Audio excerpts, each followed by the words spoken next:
RRC नेटवर्कच्या latest बातमीपत्रात आपले स्वागत। अशा आहेत आजच्या हेडलाईन्स। हेडलाईन्स प्रस्तुत करता RRC ब्रॉडबँड। महाराष्ट्रात कुठेही मिळणार नाही इतक्या कमी दरात high speed internet broadband connection. अकोल्यातील ग्राहकांच्या हिताला सर्वोच्च प्राधान्य। पालकमंत्री पदासाठी भाजपाकडून आकाश फोंडकर तर राष्ट्रवादीकडून कृषी मंत्र्याचे नाव चर्चेत।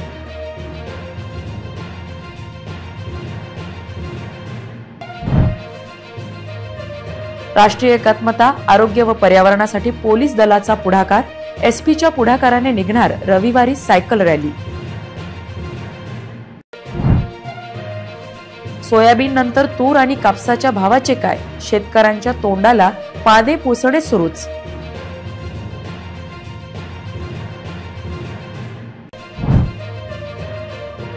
विनयभंग प्रकरणातील आरोपीला 2 दिवसाचा PCR। 13 वर्षीय मुलीचा केला विनयभंग।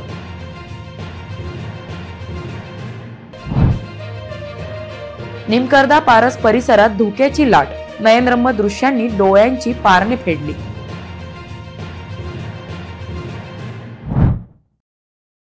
आता सविस्तर बातम्या।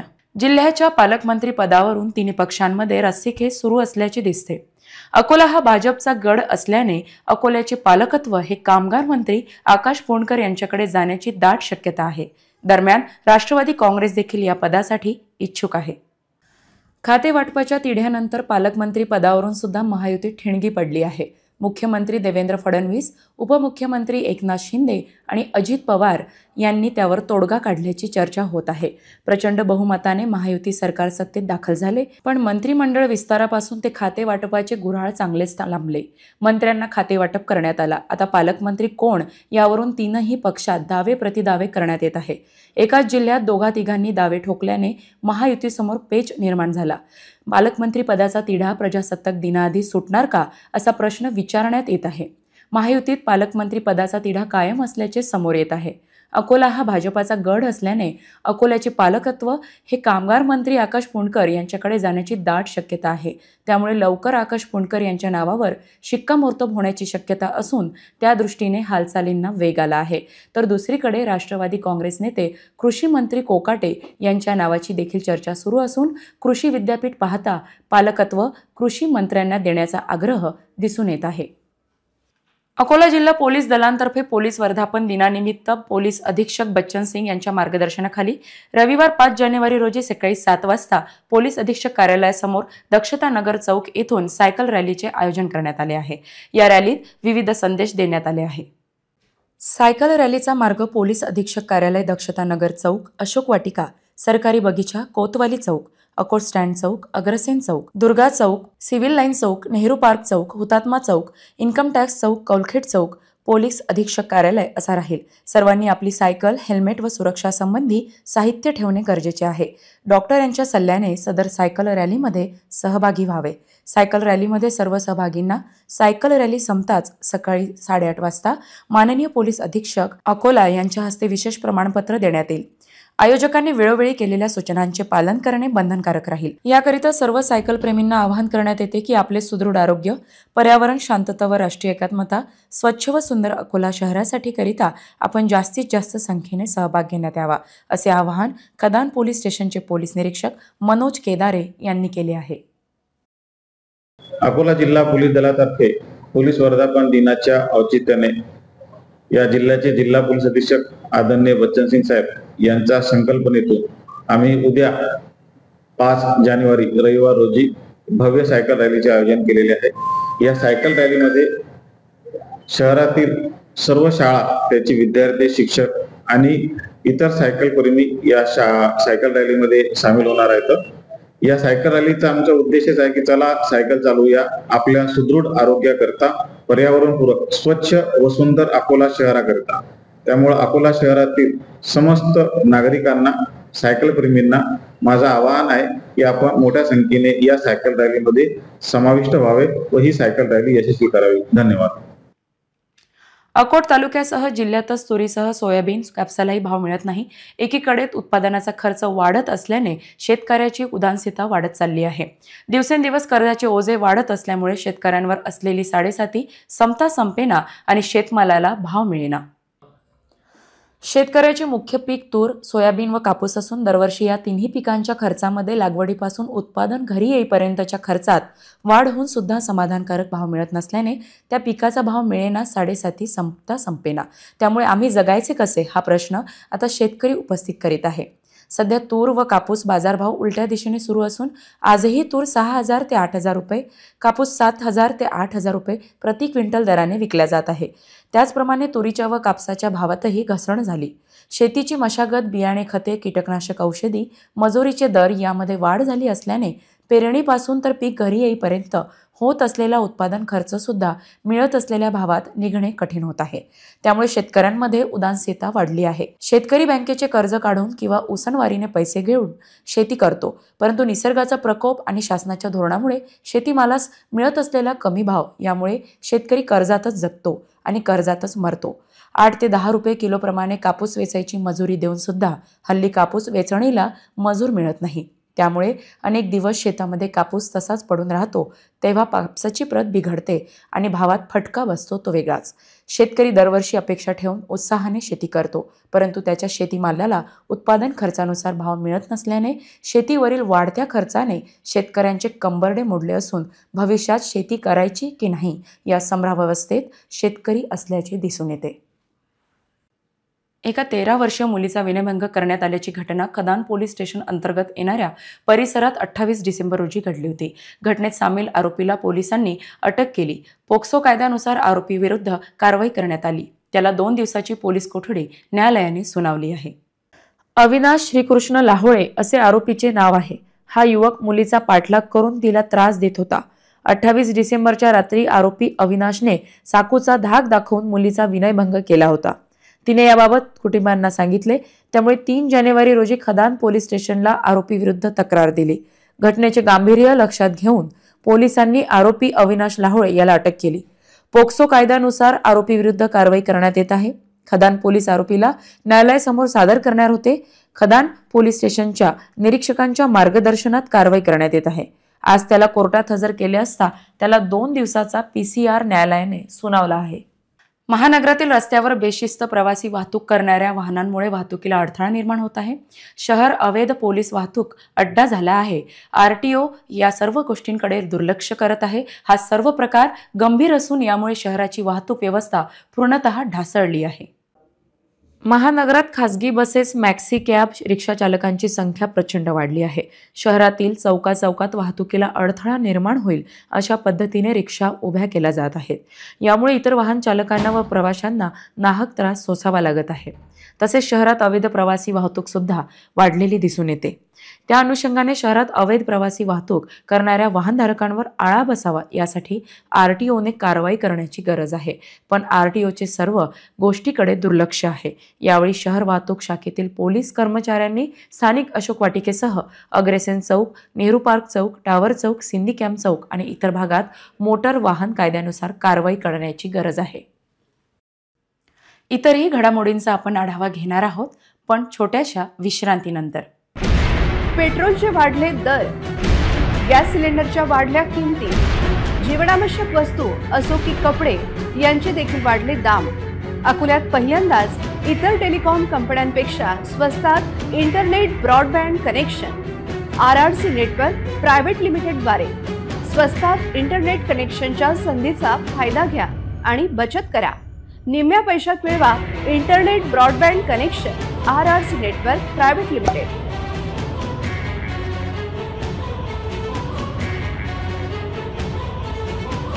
विश्रांतीनंतर पुन्हा एकदा तुम्हा सर्वांचं हार्दिक स्वागत।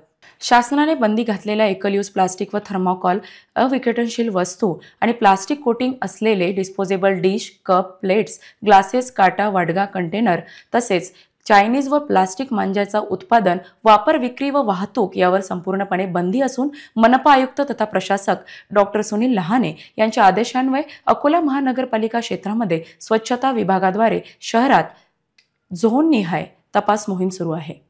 महापालिकेच्या वतीने करण्यात आलेल्या तपासणी मोहिमेदरम्यान अकोला मनपा उत्तर झोन अंतर्गत टिळक रोड येथील अलंकार मार्केट स्थित एका व्यावसायिकाकडे प्रतिबंधित डिस्पोजेबल ग्लासचा साठा आढळल्याने त्यांच्याकडील साठा जप्त करून त्यांच्यावर 5,000 रुपयाची दंडात्मक कारवाई करण्यात आली आहे। तसेच पूर्व झोन अंतर्गत रतनलाल प्लॉट येथील 2 व्यावसायिकांकडे प्रतिबंधित कॅरीबॅग साठा आढळल्याने त्यांच्याकडील साठा जप्त करून प्रत्येकी 5,000 रुपयांची दंडात्मक कारवाई करण्यात आली आहे। शहरातील नागरिकांनी तसेच सर्व प्रकारच्या व्यावसायिकांनी शासनाने बंदी घातलेल्या एकल यूज प्लास्टिक व थर्मोकॉल अविघटनशील वस्तू आणि प्लास्टिक कोटिंग असलेले disposable dish, cup, plates, glasses, काटा, वाडगा, कंटेनर तसेच चायनीज व प्लास्टिक मांजाचा वापर, विक्री, साठा उत्पादन आणि वितरण संपूर्णपणे बंद करून अकोला महानगरपालिका प्रशासनास सहकार्य करण्याचे आवाहन मनपा प्रशासनाद्वारे करण्यात येत आहे। प्रतिबंधित प्लास्टिक तपासणी मोहिमेअंतर्गत तसेच प्रतिबंधित ग्लास, मांजा व इतर ज्या प्रतिबंधित वस्तू आहेत त्यांच्या तपासणीमध्ये उत्तर झोन व पूर्वमध्ये कारवाई करण्यात आलेली आहे। त्या अनुषंगाने उत्तर झोन अंतर्गत प्लास्टिक आणि कप्स जप्त करून तसेच पूर्व झोनमध्ये प्लास्टिक जप्त करून या ठिकाणी प्रत्येकी 5,000 प्रमाणे 3 व्यावसायिकांवर एकूण 15,000 रुपये दंडात्मक कारवाई करण्यात आलेली आहे। यापुढेही अशी कारवाई सुरू राहील। तरी कृपया नागरिकांना आवाहन करण्यात येते की कोणीही अशा प्रतिबंधित वस्तूंचा वापर करू नये, तसेच व्यावसायिकांनी सुद्धा अशा प्रकारचा कोणताही साठा ठेवू नये। यापुढे सुद्धा अशी कारवाई सुरू राहणार आहे असे माननीय आयुक्त अकोला महानगरपालिका यांनी आदेशित केलेले आहे। धन्यवाद। अकोल्याच्या रामदासपेठ पोलिसांनी केलेल्या कारवाईमध्ये 10 गोवंश जातीचे जनावरे ताब्यात घेतली। एक मालवाहू वाहनातून कत्तलीसाठी निर्दयतेने बांधून नेण्यात येत होते। एका आरोपीला अटक करून 7.5 लाख रुपयांचा मुद्देमाल जप्त केला। एका वाहनातून कत्तलीसाठी गोवंशाची वाहतूक करण्यात येत आहे अशी माहिती रामदासपेठ पोलिसांना मिळाली। पोलिसांनी आरोपी तन्वीर अहमद शेख आमद राहणार खडकपुरा जुनी वस्ती मूर्तिजापूर यांच्या ताब्यातून 10 गोवंश जातीची आणि वाहन असा 7,76,000 रुपयांचा मुद्देमाल पंचासमक्ष घटनास्थळावरून जप्त केला। जप्त गोवंश पुढील संगोपन व देखरेखकरिता आदर्श गोसेवा संस्था म्हैसपूरच्या ताब्यात देण्यात आले। पोलीस अधीक्षक बच्चन सिंग, अपर पोलीस अधीक्षक अभय डोंगरे, उपविभागीय पोलीस अधीक्षक सतीश कुलकर्णी यांच्या मार्गदर्शनाखाली रामदासपेठ पोलिसाच्या पथकाने कारवाई केली। सर्वोपचार रुग्णालयात रात्री वॉर्ड बॉय कुठे गायब असतात असा प्रश्न रुग्ण नातेवाईकांना पडला आहे। त्याचबरोबर सर्वोपचार मधून सुपर स्पेशालिटीमध्ये रुग्णांना शिफ्ट करताना मधले गेट रात्रीतून बंद होते, तेव्हा रुग्ण सुपर स्पेशालिटीत नेणार तरी कसा असा प्रश्न आपसूक उपस्थित होतो। अकोला जिल्ह्यातील सर्वोपचार रुग्णालयातील वॉर्ड नंबर 32 मध्ये भगतसिंग सूर्यवंशी नावाचा रुग्ण भरती आहे। या रुग्णाला रात्री 10:30 दरम्यान कर्तव्यावर उपस्थित डॉक्टरने सिटी स्कॅन करायला सुपर स्पेशालिटी हॉस्पिटलला पाठवले। या रुग्णाला रुग्णाच्या नातेवाईकांनी वॉर्ड नंबर 32 मधून स्ट्रेचरवर टाकून सुपर स्पेशालिटी हॉस्पिटलला सिटी स्कॅन करण्यासाठी नेत असताना सुपर स्पेशालिटी हॉस्पिटलचे मागील बाजूचे गेट बंद होते व हे गेट बंद असल्यामुळे रुग्णाला सुपर हॉस्पिटलला कसे न्यावे हा प्रश्न रुग्णाच्या नातेवाईकांना पडला। तेव्हा रुग्णाच्या नातेवाईकांनी खासगी ऑटो करून रुग्णाला सुपर हॉस्पिटलला नेले। नंतर वॉर्ड नंबर 32 मधील सिस्टर व डॉक्टर यांना सामाजिक कार्यकर्ते ऋषभ राजेश काळे यांनी विचारणा केली, रुग्णासोबत तुम्ही वॉर्ड बॉय का दिला नाही? तेव्हा डॉक्टर म्हणाले की वॉर्ड नंबर 32 मध्ये व इतर वॉर्डमध्ये रात्रीच्या वेळेस प्रशासनाकडून वॉर्ड बॉय उपलब्ध नसतात अशी माहिती सिस्टर व डॉक्टरांनी दिली। रात्रीच्या वेळेस वॉर्ड बॉय उपलब्ध नसल्यामुळे वॉर्ड बॉयचे काम रुग्णांच्या नातेवाईकांना करावे लागत आहे। या गंभीर प्रकाराकडे लक्ष देऊन सुपर स्पेशालिस्टचे मागील बाजूचे गेट प्रशासनाने रात्रीच्या वेळेस सुरू ठेवावे अशी मागणी सामाजिक कार्यकर्ते ऋषभ राजेश काळे यांनी अधिष्ठाता डॉक्टर मीनाक्षी गजभिये यांच्याकडे केली आहे। लेके जा रहे हैं? हाँ। तो कहाँ पे? Super hospital. नहीं, अभी आप कहाँ से आए हो? कौन से वार्ड से? 32। और अभी पेशेंट को कहाँ लेके जा रहे हैं? सिटी स्कैन को सुपर हॉस्पिटल। अच्छा, तो क्या प्रॉब्लम है? गेट बंद है। गेट बंद है? हाँ। अच्छा, वार्ड बॉय वगैरह नहीं है क्या आपके पास? नहीं। अच्छा, ठीक है। इतरही घडामोडींचा आपण आढावा घेणार आहोत, मात्र छोट्याशा विश्रांतीनंतर। नव्या वर्षाचा नवा प्लॅन, नव्या वर्षाची नवी सुरुवात। डिसेंबर महिन्यात बुक करा RRC नेटवर्क प्रायव्हेट लिमिटेडचा इंटरनेट ब्रॉडबँड कनेक्शन। वाढत्या महागाईत बचतीचा एकच मार्ग, RRCचे इंटरनेट ब्रॉडबँड कनेक्शन।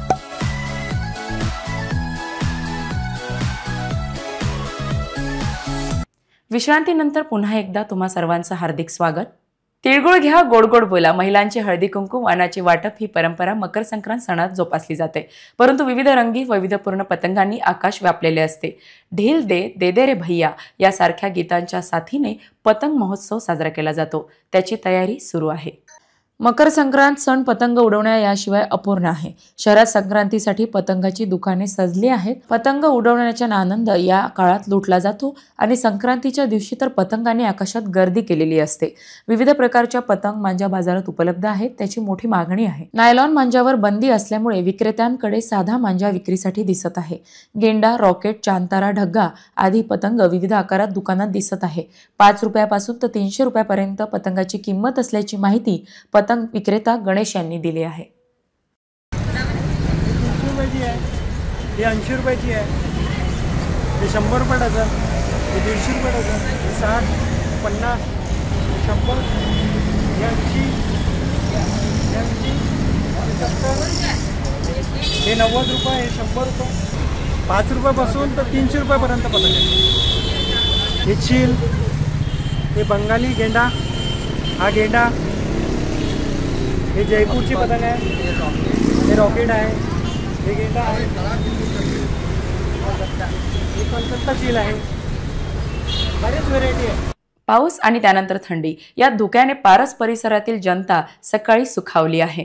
नयनरम्य वातावरणामुळे पारस परिसर विदेशात असल्याचा भास होत असून RRCच्या दर्शकाने RRCसाठी ही दृश्य टिपली आहे. पाहूया विशेष वृत्तांत.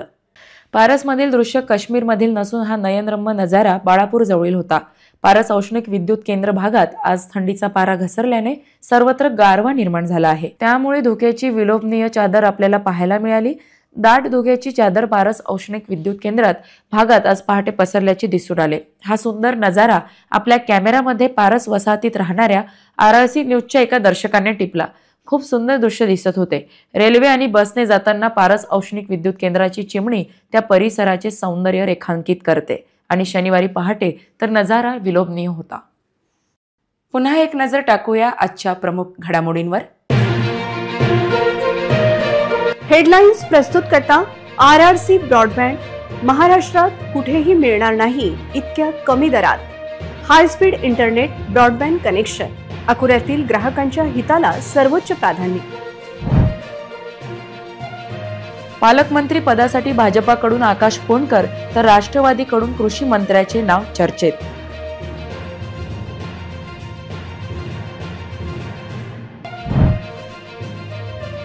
राष्ट्रीय एकात्मता, आरोग्य व पर्यावरणासाठी पोलीस दलाचा पुढाकार. SP च्या पुढाकाराने निघणार रविवारी सायकल रॅली. सोयाबीन नंतर तूर आणि कापसाच्या भावाचे काय? शेतकऱ्यांच्या तोंडाला पादे पुसणे सुरूच.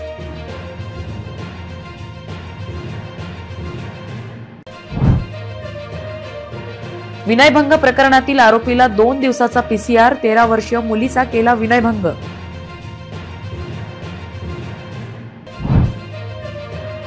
निमकर्दा पारस परिसरात धुक्याची लाट. नयनरम्य दृश्यांनी डोळ्यांची पारणे फेडली.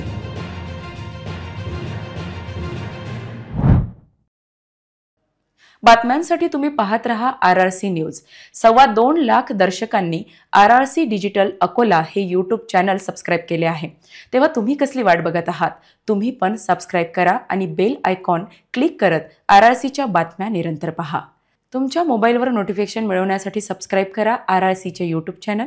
लाईक आणि फॉरवर्ड करा RRC डिजिटल अकोल्याचे हे न्यूज बुलेटिन. पुन्हा भेटूया लेटेस्ट बातम्यासह नव्या बातमीपत्रात. तोवर नमस्कार.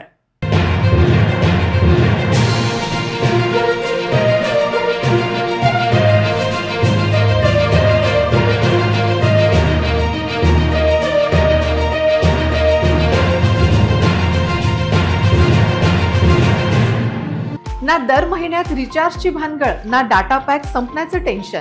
आमच्या घरी आहे RRC ब्रॉडबँड कनेक्शन. तुम्ही घेतलाय काही वर्षाचा नवा प्लॅन?